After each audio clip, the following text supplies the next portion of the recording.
All right, old school NBA fans, self-researched NBA facts. Got another video for you. As always, just want to say thanks to anybody who watches my videos, subscribes to my channel. I really appreciate it.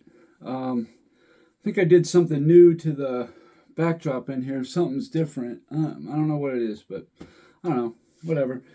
In this video, what I'm going to talk about is the crazy, stupid narrative that the LeBron fans have pushed and pushed and pushed. And that is that the more Hall of Famers on a team automatically makes it better. I've done a similar video to this, but not in this particular way. The narrative is very stupid. What it disregards is how old the player is, how many minutes they're playing, where they're at in their career. Doesn't matter. Those are irrelevant facts. It just matters that the player is in the Hall of Fame. That's what matters. Nothing else. No details. The record of the team he's on does not matter. The ranking of the team does not matter. All that matters is that this player is in the Hall of Fame, so you can count them and say, oh, well, that team had 3 Hall of Famers, 4 Hall of Famers, so on and so forth. Well, let me tell you about that. You know how many teams the players are in the Hall of Fame because their team won championships? Boston Celtics of the 60s got a whole bunch of them.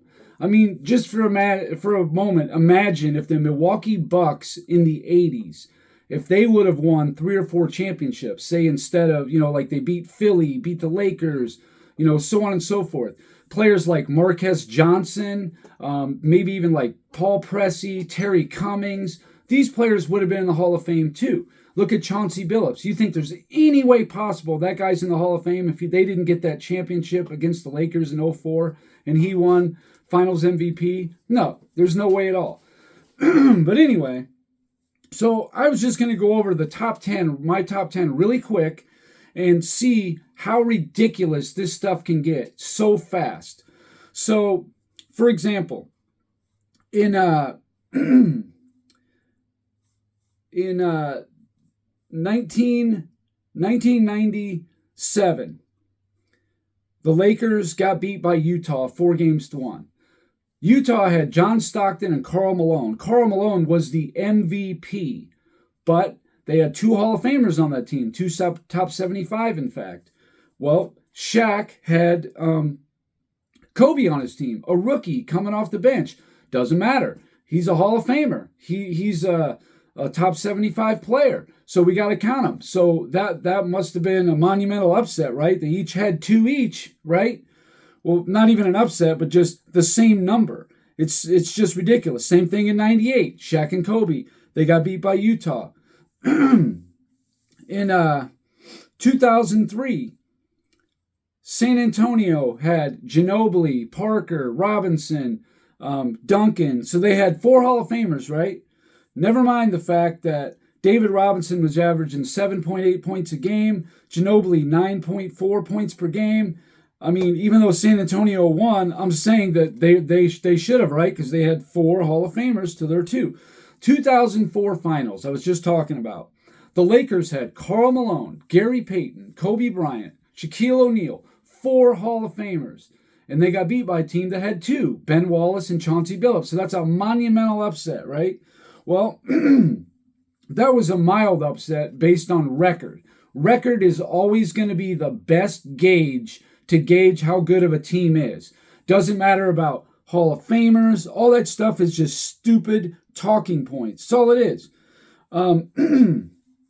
In 2007, Miami Heat, they had Alonzo Mourning, Gary Payton, Dwayne Wade, Shaquille O'Neal. Doesn't matter how many minutes they played. It doesn't matter how old Alonzo Mourning was, or Gary Payton, or even Shaq, as he was starting to get up there. Not ancient, but he's like 35, 36. Doesn't matter. They lost to a team in the Bulls who only had 1 Hall of Famer, Ben Wallace. Got swept, in fact.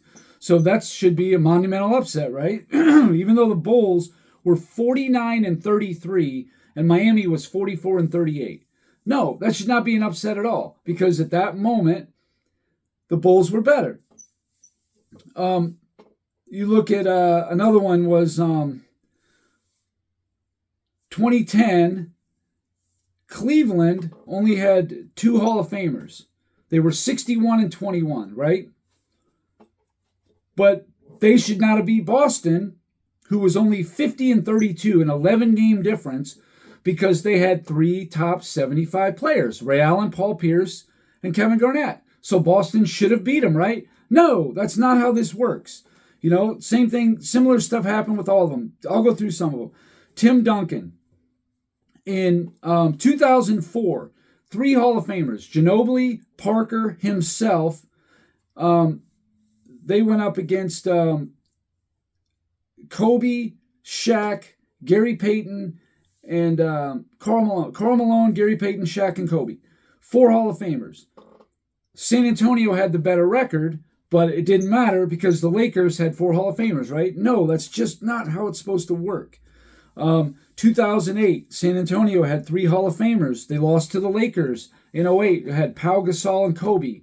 That's a big upset, right? No, it was not an upset. The fact is that the Lakers were a better team that year. They were 57 and 25, and San Antonio was 56 and 26. So right there, the Lakers were just a better team, plain and simple. 2010, the Spurs, they were 50 and 32, but they had 3 Hall of Famers. They were supposed to beat the Phoenix Suns in 2010 because they only had the 2, right? 2 Hall of Famers. One of them was Grant Hill. No, that's just not how it's supposed to go. In 2012, San Antonio had 4 Hall of Famers. Kawhi Leonard, Tony Parker, Manu Ginobili, Tim Duncan. And they lost to Oklahoma City, who had Durant, Harden, and Westbrook, right? So that should be a monumental upset. Well, it was an upset, but had nothing to do with the Hall of Famers. It's just the most ridiculous, stupidest narrative. 2015, San Antonio, 4 Hall of Famers, the same 4 I just named. They got beat by the LA Clippers, who had 1 Hall of Famer, Chris Paul. But they had a better record, 56 and 26, 55 and 27. That's how ridiculous this stuff can get. Akeem Olajuwon in 1989, Houston was 45 and 37. I'll just give a few examples. They got beat by Seattle, who was 47 and 35. So a better record, right? But they didn't have any Hall of Famers at all, and Hakeem had at least himself. So that should be considered an upset. No, it's not. This stuff can get ridiculous so fast. Just because you have more Hall of Famers does not mean you're a better team. How about 98? Houston was 41 and 41. Olajuwon was injured, battling injuries the whole year. They had 3 Hall of Famers, though. They had Drexler, Barkley, and Olajuwon. Well, Karl Malone was in between MVPs in 97 and 99. So in 98, they only had Stockton and Malone as the Hall of Famers. Just 2. Well, they beat Houston. Houston was the 8th seed. Of course they're supposed to lose. This stuff is stupid. It just is. I mean, Wilt Chamberlain, he had less Hall of Famers practically his whole career. Now you look at 1969. The Lakers were 55 and 27. Elgin Baylor, Jerry West, and Wilt Chamberlain, 3 top 25 all-time players, up 3 games to 2. But they should not have been favored, right? Because Boston had 4 Hall of Famers: Sam Jones, Bailey Howell, John Havlicek, and Bill Russell. It's ridiculous. It's just the stupidest thing I've ever heard in my life. The 73 Knicks, they were 57 and 25. They had 5 Hall of Famers, right? Well, they beat the Lakers, who were 60 and 22. That had nothing to do with it. It's just the dumbest stuff ever. You know, same thing that happened to Larry Bird in a quite a few series. One that comes to mind is, how about in 1990, where they had 4 Hall of Famers: Dennis Johnson, Kevin McHale, Robert Parrish, Larry Bird. All the Knicks had was Ewing. Yet the Knicks beat them. How'd that happen? You know, it's a miracle. Because they were getting older, and the Knicks were, they were on their ascent to being a decent team. I mean, it's just a dumb thing. 92, Larry Bird's last year. Bad back. McHale, Parrish, their all-star days are behind them, playing at that level. They're getting older now. 3 Hall of Famers on that 92 team, 51 and 31. They're going up against a 57-25 Cleveland Cavalier team, 2 All-NBA players on it. No Hall of Famers, though. No, Cleveland was supposed to beat them. They had the better team. It's just that simple. It's just dumb stuff like this. Okay, 1979, the Lakers. Kareem, leading that team, they had a 45-37 record. 5 Hall of Famers on that team. I think it was Lou Hudson, Jamal Wilkes, Charlie Scott, Kareem, of course, and Adrian Dantley. 5 Hall of Famers on the team. But Dantley was just a baby. Hudson and Charlie Scott were on their last leg. Jamal Wilkes was at the edge of his prime. And anyway, Seattle beat them. They were 47-35. They were supposed to beat them. They had a better team. This is how ridiculous this stuff can get so fast. In 81, the Lakers got upset. They had 4 Hall of Famers to Houston, who only had the 2. Well, that was supposed to happen. 83 finals. Philadelphia was clearly the best team in the NBA, crushing everybody. They had 4 Hall of Famers. Bobby Jones, Moses Malone, Dr. J, and Maurice Cheeks. The Lakers, even though Worthy got hurt and didn't play, had 5 Hall of Famers. They got swept. Kareem, Magic, Wilkes, Bob McAdoo, and Michael Cooper. 5 Hall of Famers on that team. And guess what? They got swept because Philly was just a better team. LA was a 58-win team. Philly was a 65-win team in a tougher conference. So clearly the better team there. In 1986, the same guys that I met, well, it was James Worthy, Magic Johnson, Michael Cooper, and Kareem, 4 Hall of Famers. They got beat by Houston. That was an upset, no doubt about it. But it wasn't because of the Hall of Famers. When you get out on the court, that stuff just doesn't matter at all. In the 89 finals, Kareem's last series, they start out with 4 Hall of Famers: Cooper, Worthy, Magic, Kareem. Okay, Magic got hurt halfway through, but what would that matter? You still got 3, and the Detroit only had 3. They had Isaiah, Dumars, and Rodman. Well, you still got Worthy, Cooper, and Kareem, so you should have won, right? No, that's not how it works.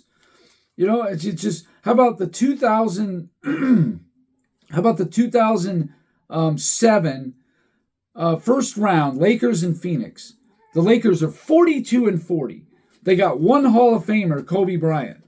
Now, they're supposed to go in and beat the 07 Suns because the Suns only have 1 Hall of Famer too, right?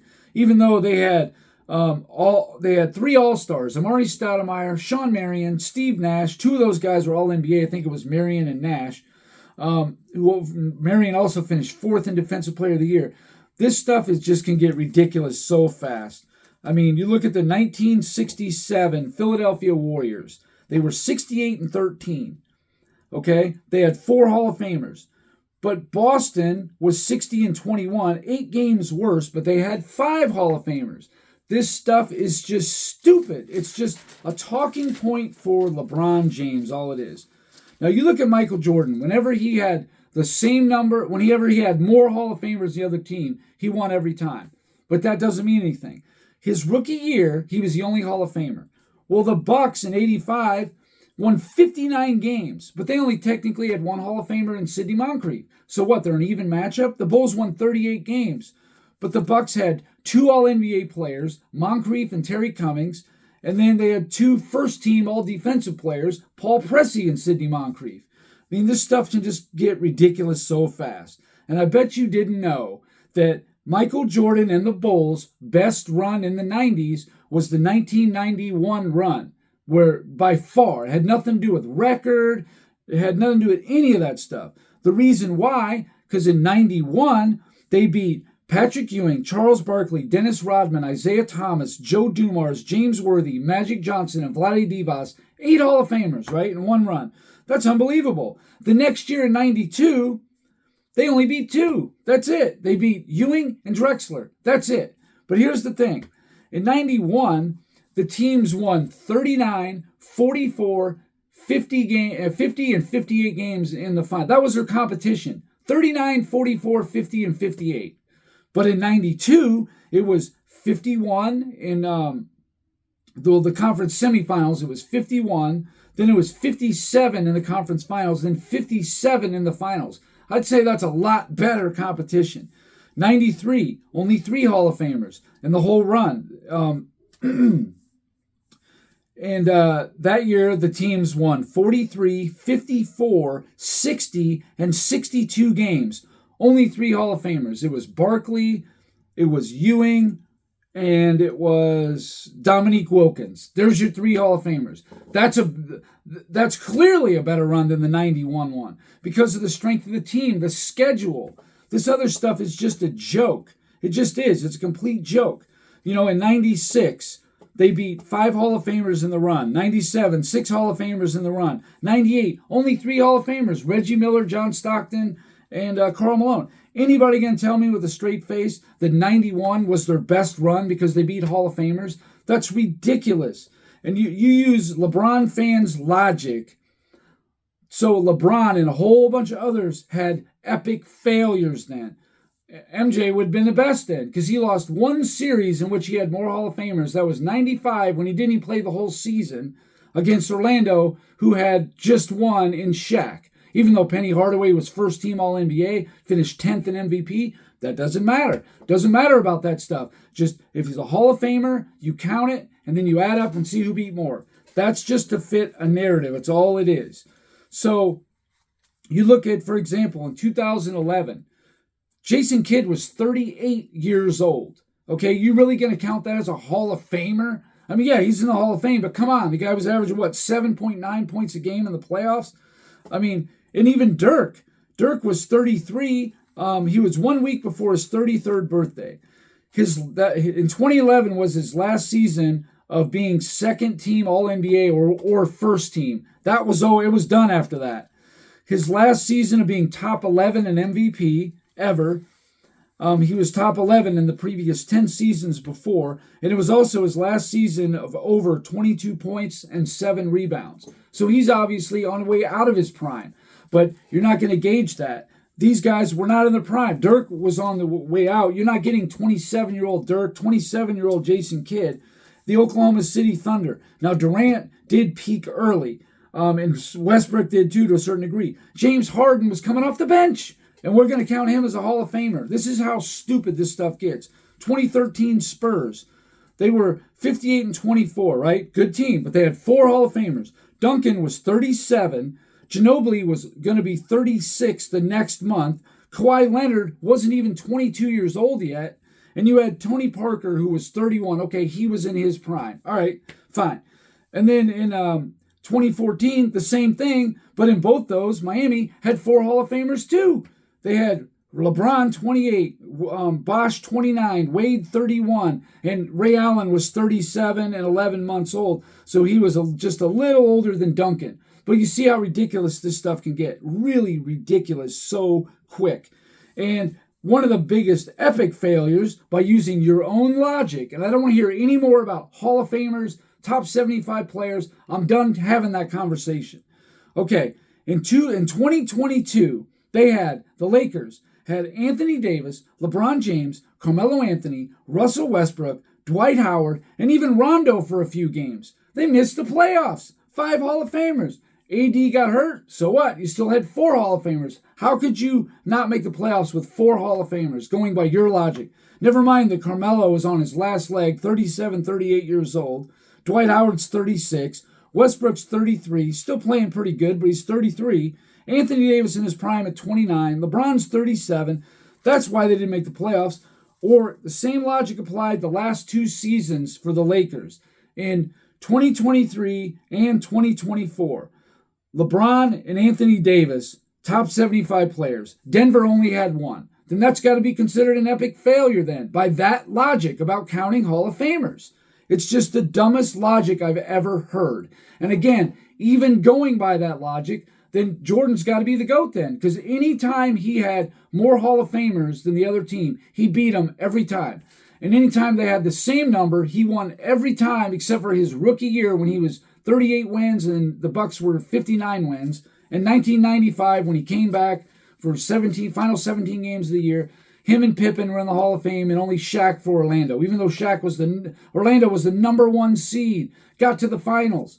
I mean, that's what I mean. This is the most ridiculous talking point ever about counting Hall of Famers, and you disregard the age, You disregard how many minutes they played, how vital they were to the team. No, you have to go by the team's record. It's the only way to gauge it. Now, maybe not in today's standard because of all the injuries and the load managing, but if you go before 2010, you better be looking up the record to see how good a team was, because that Hall of Famer stuff don't mean jack. So anyway, that's all I got for this video. This one really gets me fired up. It's running a little long. Sorry about that. But anyway, thanks for watching, and that's it for now. Don't forget,